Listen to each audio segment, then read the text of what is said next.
وأسعد الله صباحكم بكل خير. شلونكم يا شباب؟ شخباركم؟ مساكم طيبين. حيا الله الشباب من كل مكان، حياكم الله يا شباب. اليوم في فلوج جديد، بما أن اليوم الأحد وراح يكون يوم هادي، لأن الشوارع ما راح تكون زحمة يعني، والمدارس أغلبهم إجازة، طبعا إجازة اختبارات، وعسى الله يوفقهم إن شاء الله الطلبة جميعا. شلونكم؟ شخباركم؟ عساكم طيبين. يا حي الله الشباب من كل مكان. اليوم طبعا آخر مرة يوم رحت الأردن، طبعا خليني أوريكم شوفوا الدنيا هني شلون صايرة. طبعا شو اللي صار يا الربع وياي؟ لما حركت السيارة من مكانها، يعني خليتها أسبوعين صافطة، فحركت السيارة من مكانها لقيت آثار دهن. فايش سويت؟ على طول عيار الزيت طلعته، ولا ناقص شيء بسيط، فدريت انه في ترشيح اللي يسمونه الترشيح. طبعا الترشيح هذا يا شباب يصير من شنو؟ من جازجيت الماكينة. شو تسوي انت بهالحالة؟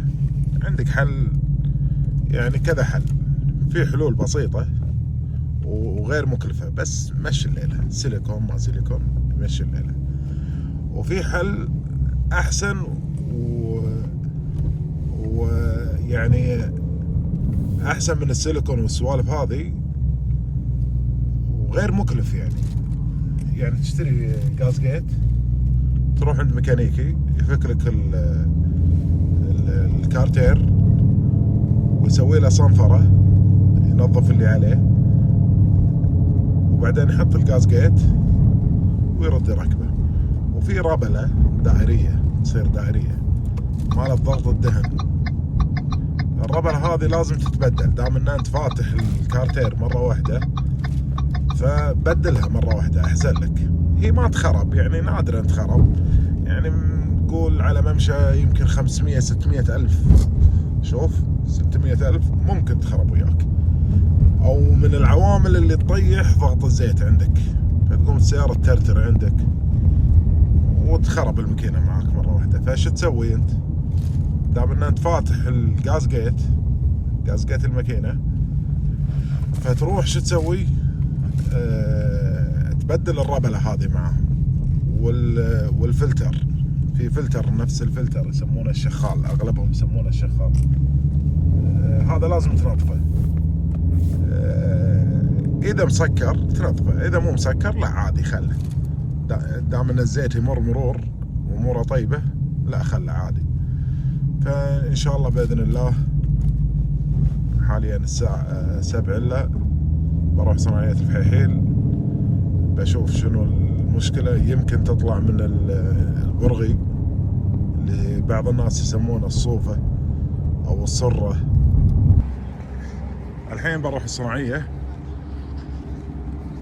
بس قبل لا أروح للصناعية يا الربع، ما شاء الله شوف منظر المسجد هذا على الأجواء الجميلة. طبعا هالمكان يا الربع دائما يصير فيه ورا شايفين الخيام اللي هناك، دائما يصير فيه براندات، يعني مكشات، سوالف شتاء. الحين بروح المغسلة، ما راح أغسل السيارة، خليهم يرشونها لي من تحت، يرشون السيارة من تحت عشان إذا في شيء يبين مع أبو أحمد، ما يتعب بالوسخ اللي تحت السيارة. طبعا شباب للأسف المغسلة هذه ما فيها بخار. أنا أبي بخار، ضروري البخار. أقدر أرش ماي وأتوكل على الله، بس ضروري البخار.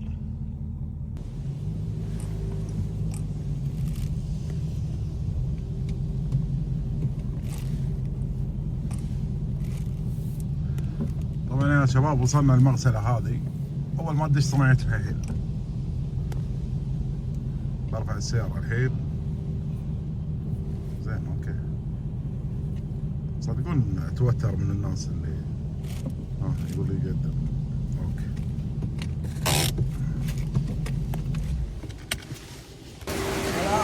على اخر هذا. يلا انا اوريكم. ايه شوفوا يا الربع مشكلة الدهن هنا. شايفين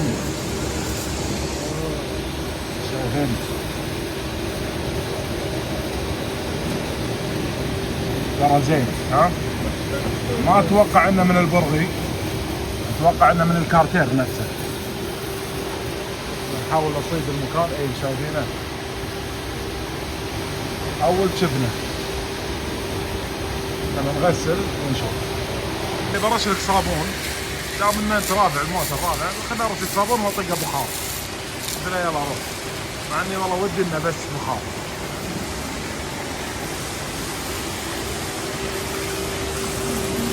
شوف حرارة الكتباك واصلتني شايفين. طبعا هذا مسدس البخار شايفينه.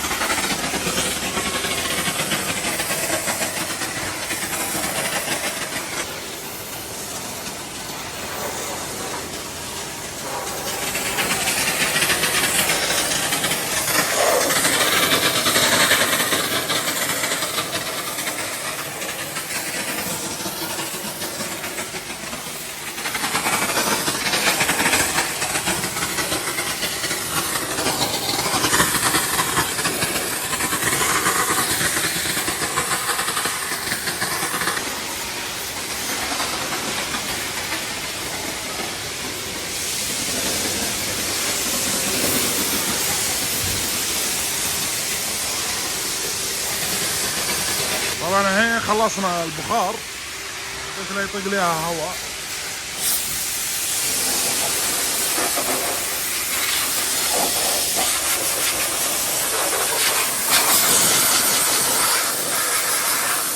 خلصنا الربع من رش السيارة من تحت. اول شيء صابون بعدين بخار. والله انه حار يا الربع البخار صراحة، وانا من بعيد بس مر علي بغى يشويني شوي.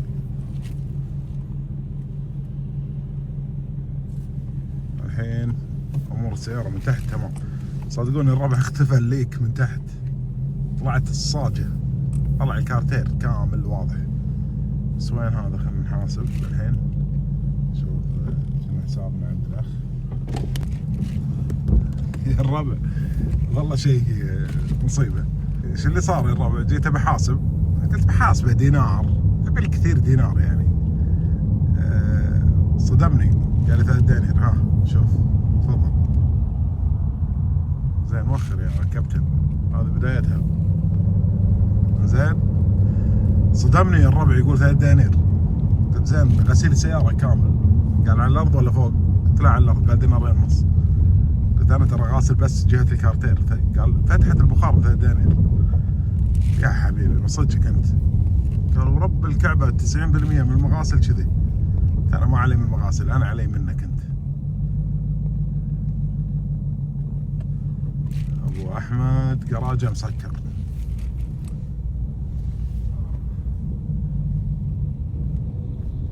عنده وانيت سيارة.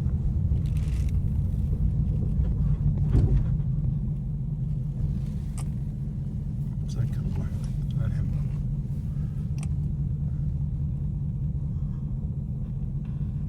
نشوف غيره دام انه مسكر الحين ما فتح. خلنا نشوف غيره. بس انا خايف والله من شو الحفرة اللي طحت فيها. والله يا كبرها عند الله.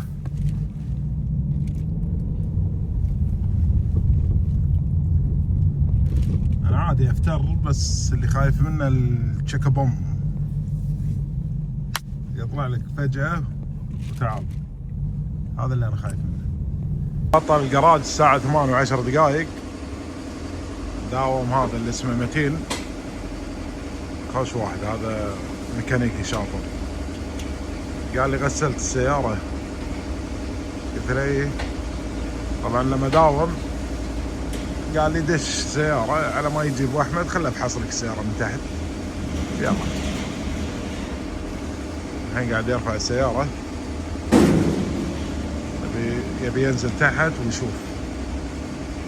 أنا نشفت مكان الكارتير ومكان البرغي، نشفته بعد البخار، بعد ما طاح الزيت والوسخ أعطيته هواء.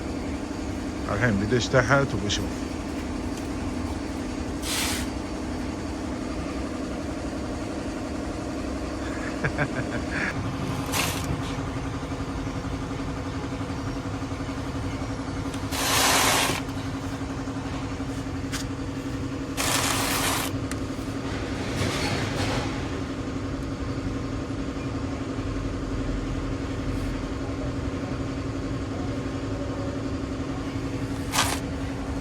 طبعا الربع طبيعي راح يقول لي ما في تهريب، لأن منشف السيارة ومضبطها عادي، ما راح يصيد التهريب أتوقع.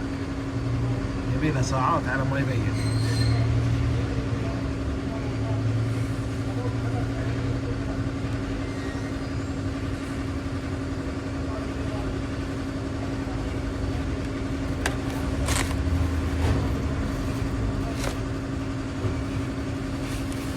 مشكلته انه دش هو بس انحشر، بطنه انحشر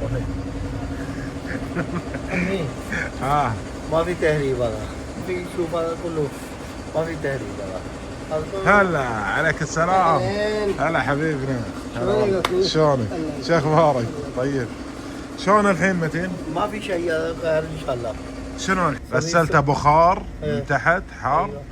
طاح دهن وسخ. ايه سبي استعمال واحد يوم هذا ما تجيب سيارة. انا ثاني مرة اشوف هذا. جاني يقول لي استعمل السيارة يومين، قلت انا ما نستعمل السيارة، انا صفت السيارة يعني خلي السيارة بس حق المشاوير، فاسحب العيار وتشيك. قال لي الحين اشوف. خذ كلينكس. الاجواء اليوم جميلة يا الربع صراحة، الشمس خفيفة والجو دافئ، بس اجواء حلوة. طبعا دافي مو حار، دافي عادي يعني تقعد برا امورك طيبة. شوف زين هذا زين هذا شوفه شلون زين. وينه؟ هذا لا ناقص شيء بسيط. هذا في علامة شوفته. امسح وسوي مرة ثانية. شيء هذا شوف نفس المكان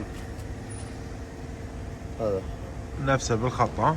ايه شو هذا هذا يعني هذا شو هذا ممكن واحد شو هذا. السلام عليكم ورحمة الله وبركاته. عدنا والعود أحمد. شلونكم يا شباب؟ شو اخباركم اليوم؟ ما شاء الله الاجواء مثل ما انتم شايفين، امطار. لا ويقولون ان شاء الله مدة يومين الى يوم الخميس. اليوم حنا الثلاثاء، يعني الاربعاء والخميس يقولون امطار غزيرة. شلونكم؟ شو اخباركم؟ طيبين؟ شغلنا الوحش الحين، بحرك مكانه بشوف فيه ليك ولا ما فيه، بروح اعالج مشكلة الليك. شباب قبل لا احرك السيارة كان احط خط هني عشان اعرف مكان الماكينة هني بالضبط، برجع السيارة او اقدمها اشوف في ليك ولا لا.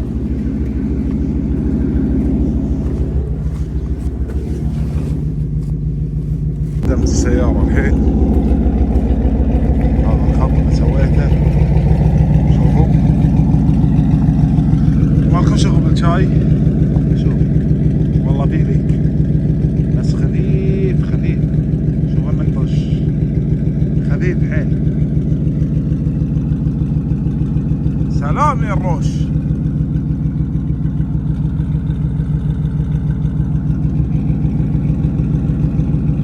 الروش تميز بالنغمة هذه يا شباب.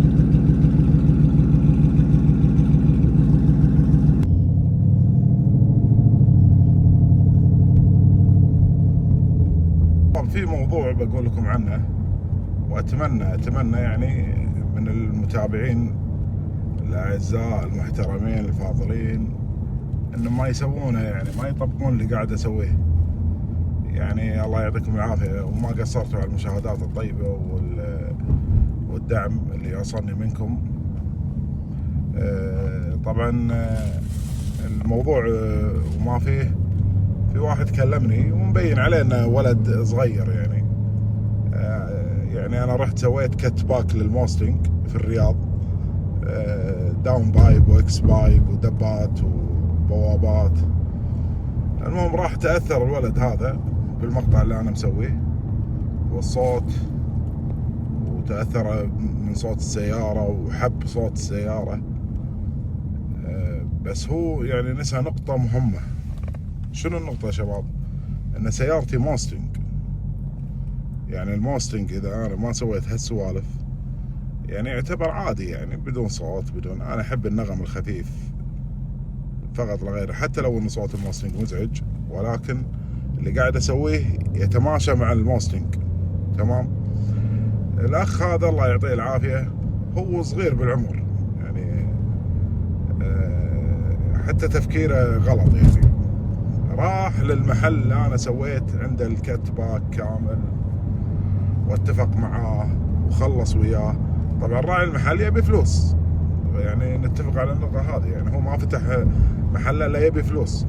ولا تقول لي بيعطيك النصيحة، ما راح يعطيك نصيحة. يعني دام ان انت بتدفع ايه سوى عادي، يعطيك عزم للسيارة ومش عارف ايش والمفروض ان صاحب المحل يعني لما شاف سيارة الولد هذا الصغير المفروض انه يعني عطاه نصيحة. المحل انتم تعرفونه بالرياض بصناعية الرمال. راح الولد هذا الصغير الله يعطيه الصحة والعافية، طبعا صغير بالعمر وان شاء الله انه كبير بالقدر. لما اقول صغير يعني قصدي صغير بالعمر، وتفكيره يعني محدود. عموما ايش سوى الولد الصغير هذا يا شباب؟ الله يحفظه ان شاء الله. راح عند هالمحل، سوى الولد ودى سيارته حق هالمحل. المصيبة الأعظم شنو السيارة؟ شو تتوقعوا انتم شنو السيارة؟ يعني لو موستنج نقول لك اوكي شغلك تمام، لو كامارو قلنا يلا، لو كورفت ما عليه، لو سبورت بكبره ما عليه. سيارة الشخص هذا يا شباب كامري موديل 2023 او 22. يعني انا صدمني صراحة لما سوى الشغل هذا كله ودز لي على السناب. صراحة يعني المحل حلو يا ابو ناصر انا صدمت. انا بنطر صورة السبورت اللي بدزها لي او فيديو السبورت اللي بدزها لي، ولا مركب كت باك على كامري. الكامري القصة الجديدة يعني الشكل الجديد 6 سلندر، حتى مو 6، ما اتوقع انه 6 سلندر، 4 سلندر. شنو اللي بتستفيده من اللي انت سويته؟ وصاحب المحل انا قصيري اذا ما طشره، يعني اقل شيء خذ منه 6000 7000 ريال، يعني 600 دينار 500 دينار. صدمني الربع، صدمني صدمة. يعني ما ودي انزل صورة سيارته والصوت يفتح مستانس قاعد يفتح البوابات ويسكر. يعني تعبني صراحة المقطع هذا، تعبني صراحة. يعني انا اشوف انه ما له داعي. يعني كامري و4 سلندر، حتى لو 6 سلندر يبقى، حتى لو 8 سلندر وسيارة يعني صالون صغيرة مو سبورت، ما له داعي اللي قاعد تسويه، ما له داعي نهائيا. انا لو ما عندي غير هالسيارة يعني يمكن ما اسوي الكت باك هذا، يمكن ما اسويه نهائيا، لان راح اخليها استعمال يومي، والاستعمال اليومي راح ياثر وياي ويا الدوريات، راح تنسحب السيارة لان السيارة تعتبر مخالفة. يعني مركب انت اشياء تطلع اصوات وتعطي باور زيادة للماكينة فراح تعتبر مخالفة، راح تنسحب السيارة مني. فانا قاعد اشتغل على السيارة هذه، لان السيارة هذه سبير، تعتبر سبير. عندي سيارتي الاساسية لي ولعائلتي بس انت الله يهداك توك بكامري. والله يا شباب لو تسمعون صوت الكت يعني تضحكون صراحة. شلون اوصف لكم صوت الكت؟ ودي احط الفيديو بس ما ادري والله. شباب بطة، شفتوا البطة؟ البطة المخنوقة، هذا صوته بالضبط صوت البطة، صوت قبيح، مستانس يعني مستانس، ما ادري ايش بيسوي ما ادري. قلت له ليش زين، ليش حرام تسوي هالسوالف؟ قال لي والله انا احب الاصوات زين انت كامري الله يهداك، كامري يعني انت دششت الكامري بمجال مو مجالها. قال لا انا بس على الخفيف، ما دريت ايش اقول له، فقلت له الله يوفقك ان شاء الله، بس ما له داعي، انا الشغل اللي سويته كله غلط. فشباب انا دائما كل مقاطعي اي شيء اسويه بداية الفيديو اقول لكم مو على شرط، يعني مو شرط انك انت تسوي اللي انا اسويه، يمكن اللي انا اسويه غلط ومقتنع فيه انا شخصيا، ولكن انت تشوف انه غلط لا تسويه نهائيا. يمكن انا يعني مقتدر، انت يمكن مو مقتدر، يمكن انت مقتدر وانا مو مقتدر، ما راح اقلدك. فانا اشوف اللي قاعد يصير شيء يتجاوز حدود العقل صراحة يا ربع. كامري ومركب لي كت باك وبوابات وريموت وافتح وسكر، شيء عظيم اللي قاعد يصير. الله يعطيكم العافية، هذه نصيحة فقط لا غير، بس علشان الواحد ينتبه على اموره الشخصية وعلى سيارته. يعني مثلا خلينا نقول هذه السيارة، لحظة خلينا نمسح السيارة هذه اسمها أزيرا، زين أزيرا او النطق مني غلط، أزيرا ايه. توقع انه مركب كتباك، شوف شكل السيارة، شوف شكلها، انت عقليا هل كتباك يتماشى مع هالسيارة؟ ما راح يتماشى نهائيا. ماكينة صغيرة 4 سلندر، يعني شلون راح يطلع الصوت؟ راح تضحك الناس عليك، الصوت راح يطلع ولا شيء. عموما الله يعطيكم العافية، هذا الصناعية الحين بدش يسار. طبعا شباب في ناس هني بالفحيل ما يلتزم بالخطوط هذه، يروح من عند الإشارة ويلف يسار. ترى في كاميرا هني ما ادري وين بالضبط فوق معلقينها، صادتني قبل كم يوم، سويت انا الحركة هذه، لقيت زحمة عند اللفة اللي على اليسار فطفتهم، وصلتني مخالفة للربع قيمتها 75 دينار، اسمها عدم الالتزام بمدلول الخطوط الأرضية. انصحكم نصيحة لا أحد يتهاون بالأمر هذا.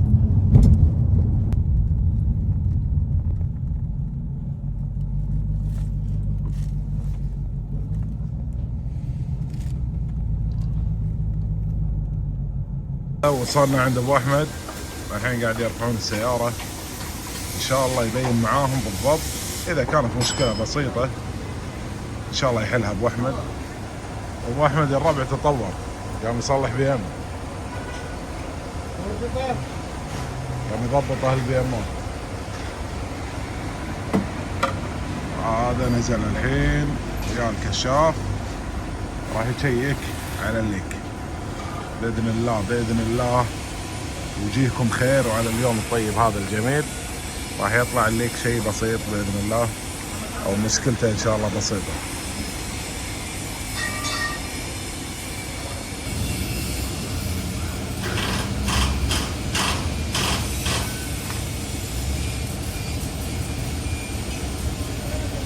وصلنا للتشخيص التالي يا الربع.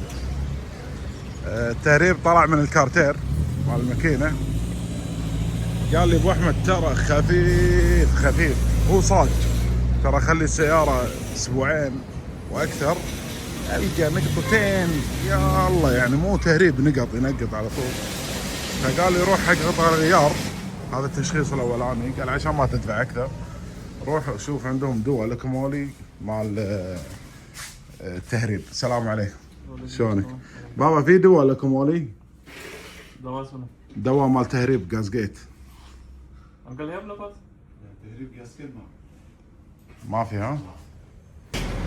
والله شكله بروح الاهليه شوف عندهم ولا لا. قال لي هذا مبدئيا اخذه وحط لكمولي هذا، وشوف اذا استمرت المشكله وياك لازم نفك الكارتير ومعجون طاقم اصلاح مال الكارتين. ترى مشكلته بسيطه يعني، طاقم اصلاح عادي. الحين وصلنا الاهليه يا الربع، قال لي روح الاهليه راح تحصله.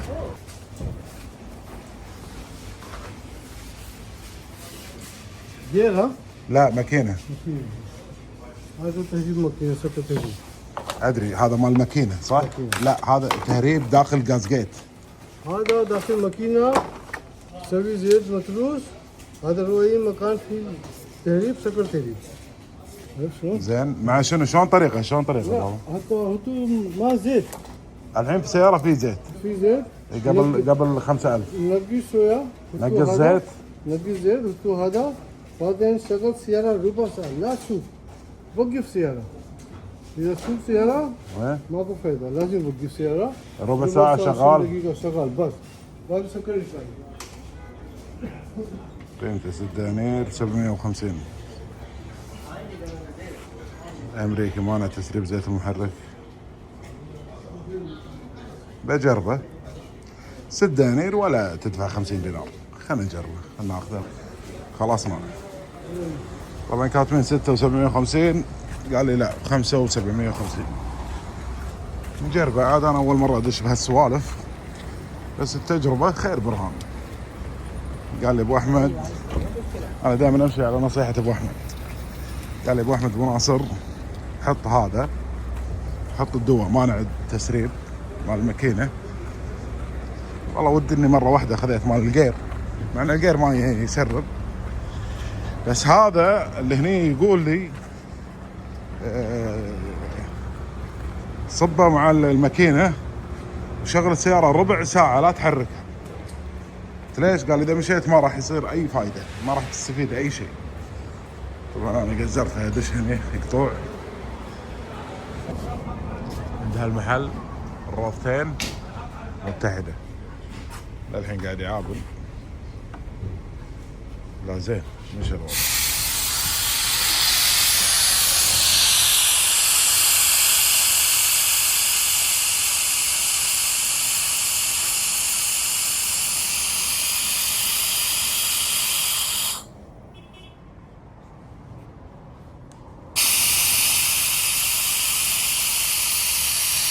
ما تحط.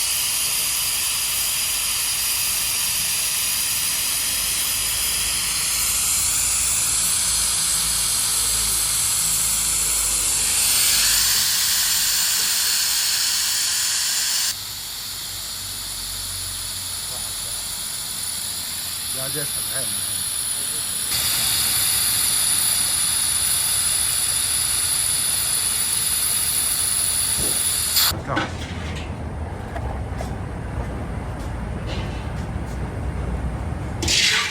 الحين تمام. الحين نحط المادة.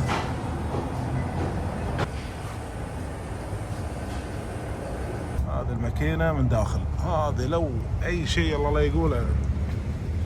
هذه المادة، بس المادة ثقيلة معلم. شوف وين ربع المادة، شوف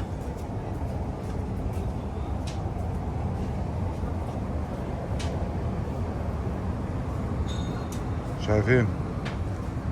ثقيل. الله يستر. والله انا اول مره صراحه يعني اجازف بهالسوالف.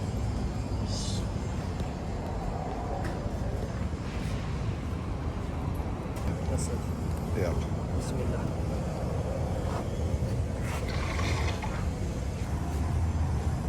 خلصنا الحين، حبينا الماده، شغلت السياره، حسب لها ربع ساعه بي شغاله. شلونك؟ الحمد لله. اخبارك؟ ولا زين. هذا اوردر ها؟ اي نعم. افتح خلينا نشوف. الله يعطيك العافيه. ما شاء الله. ايه ايش 13 هذا مال مروه نمونه ثاني يجي وايد طويل. ما شاء الله. طبعا اسعار هذا الربع ارخص من المحلات. والله خفت يا الربع على بالي الدخان الابيض هذا في شيء. حطيت ايدي وشميت الريحه ما في شيء. شوفوا كميه ترسبات الاوساخ ربع ساعة على توصيات صاحب قطع الغيار. ربع ساعة شغالة إن شاء الله. خلصنا ولله الحمد. والله إني الربع خايف من هالمادة اللي حطيتها، ثقيلة الربع، ثقيلة حيل. فخلصنا الحين من المحل. الحين بروح اصفط طبعا البنزين يشكي، يبي بنزين، بعبي بنزين، بروح اقطه بالبيت وبطلع عندي شغل ضروري.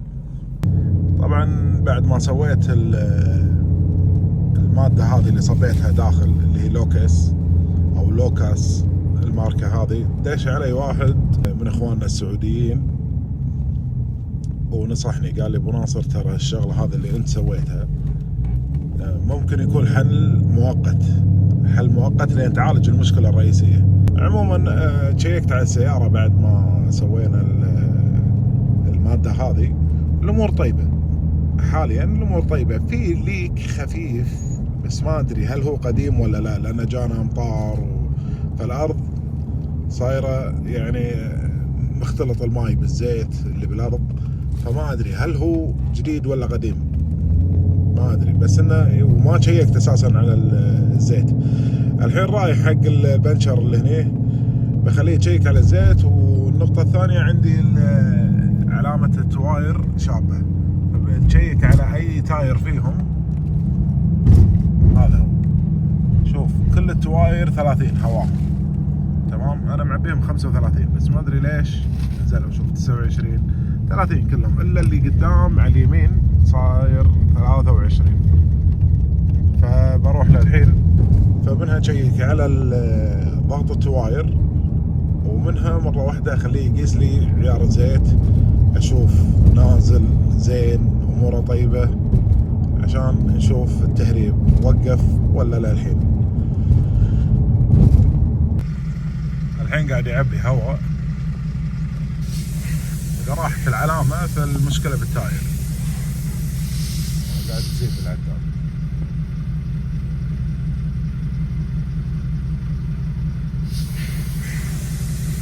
ايش دعوة؟ ليش 38 على طول؟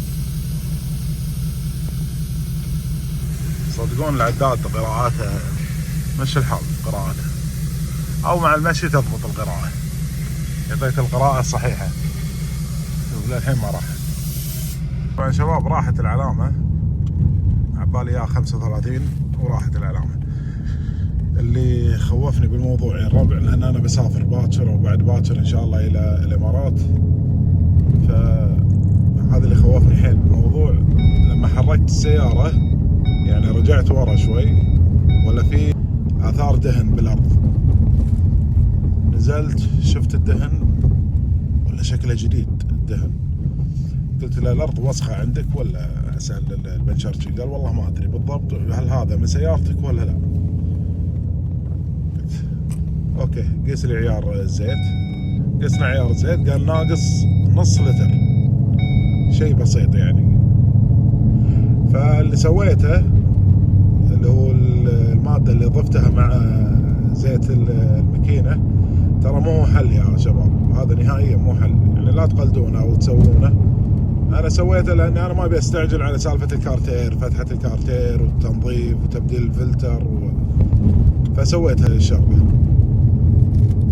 عسى الله يكون بالعون ان شاء الله. انا والله خايف من الدهن، بس هذا اللي مخوفني. اقدر ازيده وامشي عادي يعني، ما رديت عليه يعني عادي، بس ان اللي خايف منه اللي هو يعني التسريب، وانا ما ادري. في بعض السيارات كارتير بالسيارات اذا مجرد بس من يعطيه فرصة انه يطلع الدهن مع تحرك السيارة والضغط والسوالف هذه، على طول يعطيك نفس الهوز، يقعد يضخ على طول، يطشر الدهن كله. فانا ما في اثار يعني على بطن السيارة، ما في اثار حيل دهن. ان شاء الله ان الامور طيبة. والله يعطيكم العافية، وانتظروني ان شاء الله باكر او بعد باكر باذن الله ننطلق في رحلة الامارات باذن الله، لحضور تجمع الرحالة برعاية الشيخ حمدان بن محمد بن راشد بن مكتوم، وراح تشوفونا ان شاء الله هناك وياهم. خلوكم معنا ان شاء الله.